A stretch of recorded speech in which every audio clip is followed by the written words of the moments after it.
G'day folks, Mad Aussie here, and welcome to the Aussie Report. In this episode, we're taking a look at an executive banker who has been suspended for his views and comments on global warming. Now, he doesn't seem to believe in the man-made global warming scheme that is currently plaguing our Earth, and made some comments on stage where he was asked to discuss, what's happening in the future for the banks and everything like that, and said that, even with all their projections, it's inconsequential. And they didn't like that at all for some reason and suspended him. So let me know what you think of what's happened here in this video. This is from the Bolt Report. And also let me know what you think of global warming. Leave a like, comment, subscribe, all that good stuff, and enjoy the video. I've got to show you something that got a top banking executive suspended, all because he told the truth about global warming. Told it right in the face of other bankers. Kapow! Explosion. This is why, of course, so many people believe in the great global warming scare, because it's so dangerous to tell people the plain, cool facts. Now, we're told by global warming activists, just, follow the science, but so often, in fact, you end up just following the money, the grants, the subsidies, the handouts, the big bucks people make from selling carbon credits or green schemes or electric cars or whatever. It's incredible. I mean, why do you think it's the rich who push this global warming scare the most? It's the money. You take Labor's global warming policies in this election, they're going to cost $75 billion by 2030 for things like new electricity networks, the wind farms, tax breaks for electric cars, handouts of people promising green power, yada, yada, yada. There's so many people with their hands out, desperate for Labor to win. Green money. And still it's not enough. The Greens want even more. The Climate Independents are demanding more. The Australian Conservation Foundation wants more from this Labor government. Higher targets, more money. And Prime Minister Anthony Albanese is already having to say no. We will do exactly what I said we would do in terms of our Powering Australia plan. It's all out there. It's fully costed. But last week, one brave former financial journalist, now turned international banker, called out this whole rotten scam that's built on lies and exaggeration and greed and sheer fear-mongering. This guy is Stuart Kirk. He used to work for the Financial Times and is now in charge of responsible banking of the giant Hong Kong and Shanghai Bank. And he has now been suspended for telling the truth about global warming at a Financial Times seminar last week. Now, here's some of what you should not be allowed to hear. Kirk calling out people who claim that banks, he's calling out fellow bankers, by the way, fellow bankers giving presentations. He's calling them out. These people that are saying banks should factor in the financial risk of global warming. He's saying, what risk? Climate change is not a financial risk that we need to worry about. Heresy. But I feel like it's getting a little bit out of hand. The constant reminder that we are doomed, the constant reminder that within decades it's all over. And indeed, Sharon said, we are not going to survive.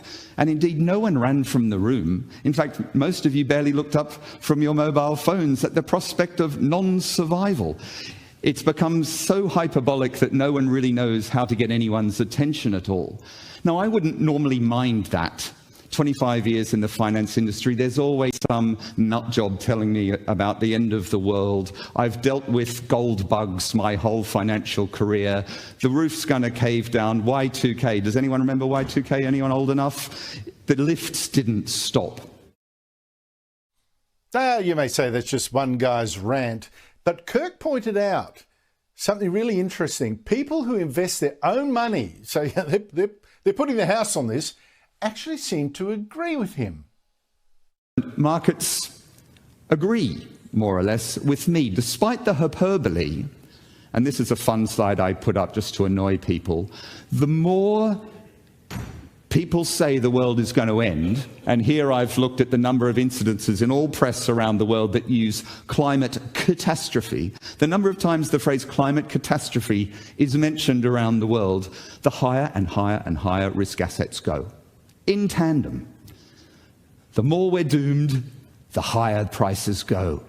How is that possible? So what's going on then? The Sharons and the Mark Carneys of this world need to tell us why prices are going up with our own demise. It does seem weird, doesn't it? If you think the world's going to end in a, melted ball of earth, why would you be investing in long-term products? And as he pointed out, even if you do believe the worst scares of the United Nations Intergovernmental Panel on Climate Change, and you shouldn't, what's the big deal really? Humans adapt. And global warming is not going to make us poorer by anything that you will ever notice. A common argument, even used by the IPCC, is that it's going to hit GDP in year number, whatever it is, 2100. It's a long way away. They reckon it's going to lop off 2.5%. Their worst case models lops off 5%. What they fail to tell everybody, of course, is between now and 2100, economies are going to grow a lot. At about 2%, it's the red bar. At about 3%, it's the black bar. But the world is going to be between 500 or 1,000% richer. 1,000%. If you lop 5% off that in 2100, who cares? You will never notice.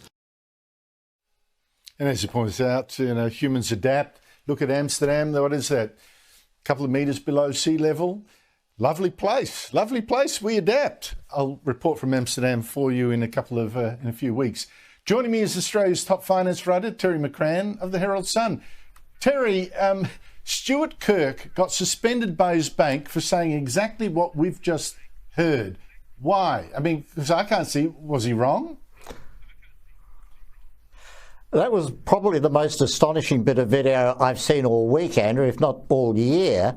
You're not allowed to say those sort of things, as you've indicated. You're not allowed to say that global warming might be happening, it might be real, and he certainly wasn't denying that. I thought I might have been watching Bjorn Lomborg in disguise, Andrew, because that's essentially the same thing Bjorn Lomborg has been arguing, that when you're talking about things happening in 100 years' time, even if all the worst case scenarios come true, it's that far into the future that it's not an issue for today. It's not an issue, it's not impacting on today either in cost terms or in impact terms.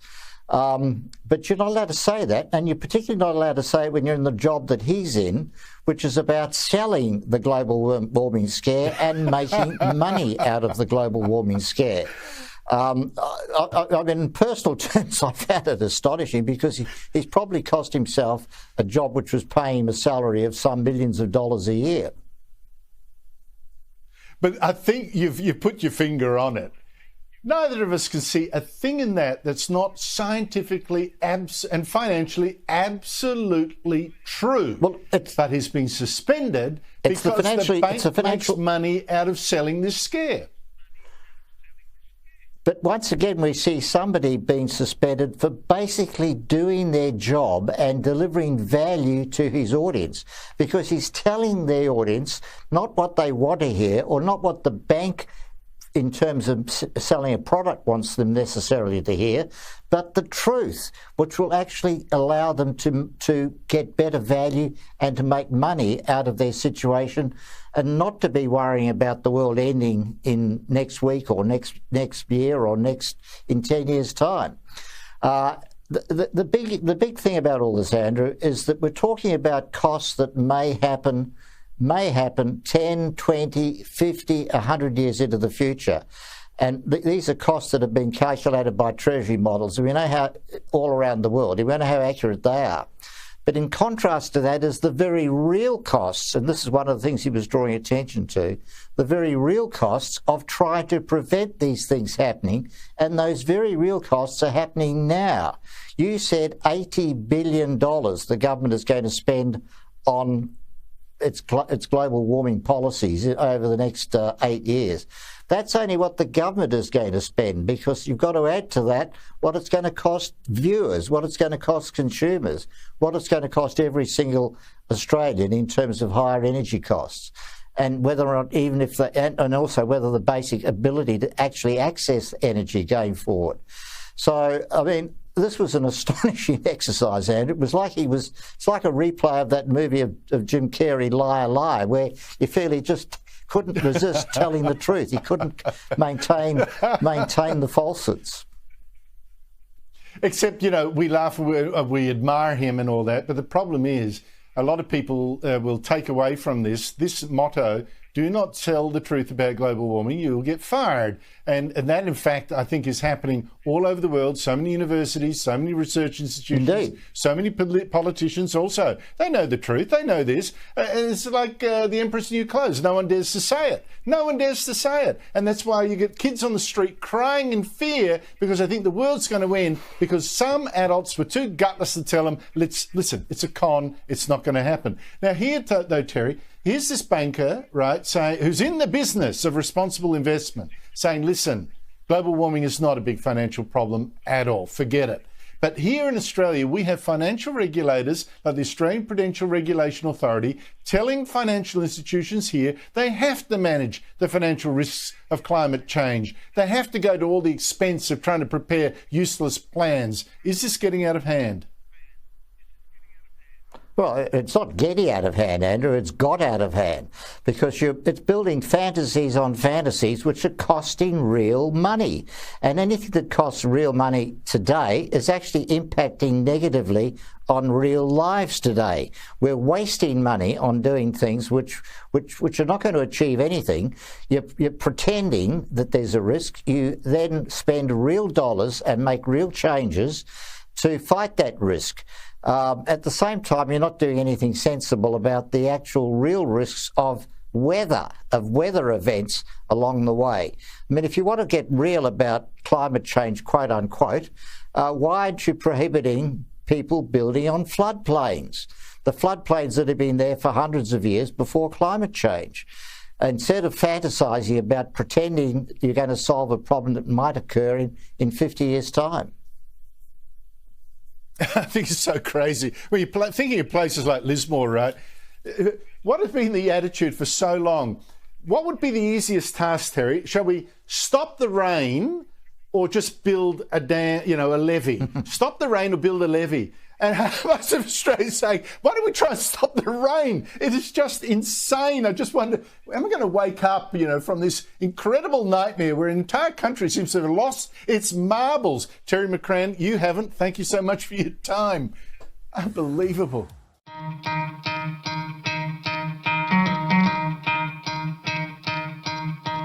You could try to play, but you're never gonna beat me. Look the other way, what I'm doing ain't easy. Bloody hands stained from the people who deceive me. Muddy hands break through the chains, go free me.